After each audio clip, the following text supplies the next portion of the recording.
for Hong Kong, it's really a question on whether it is going to basically count the loss of this zero COVID policy in 2022, especially as the world has begun to move on, basically. On the one hand, I think domestically, definitely the restriction is going to hurt a lot of sectors that has just started to see the recovery. If we look at some of the retail sales and catering, actually they have been doing quite well, basically back to 90% of the businesses versus the pre-pandemic level. And there is actually more investment going on. However, all of this restriction is going to hurt this improving sentiment, not only in Q1, but probably increasingly in the next quarters, because people are uncertain about what is going to happen. And of course, it also carried the risk of the external comparison, because as all the other Asian peers has begun to open up, Hong Kong also risk the basically the scenario that is going to lag behind some of the other Asian economies. And for more structurally, I think because we are already in the third year of the pandemic, so with this tough restriction, especially in some of the key sectors in Hong Kong, such as logistics or even for the financial sector, this is actually going to bring some of the risk in terms of whether Hong Kong can keep the role of a lot of this like the connectivity basically role within Asia.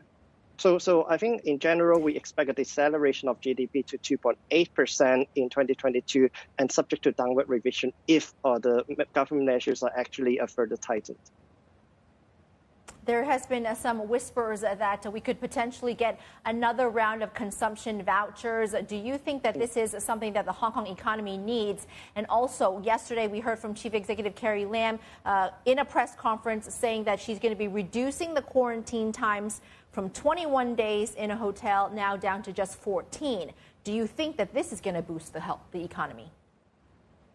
I think definitely yes, at least from the from what we see so far, definitely some kind of marginal relaxation will be useful in terms of attracting foreign talents or at least reducing some of this quarantine costs for what is not only for local companies but also for a lot of foreign companies. So definitely that part will be useful. However, it's also a relative comparison versus the world. If, for example, Japan, Singapore, and other, or even Australia begin to relax some of these measures, then Hong Kong will still be kind of lagging behind and fall behind this race versus Asian peers in terms of opening up. And in terms of fiscal stimulus, I do think that consumption vouchers seems necessary, especially as the government has extended the measures again and is really unsure on whether things will actually be relaxed and how much it can be relaxed, even though the vaccine pass or previously it's called bubble has been set up. So definitely more support is needed for the residents, especially for the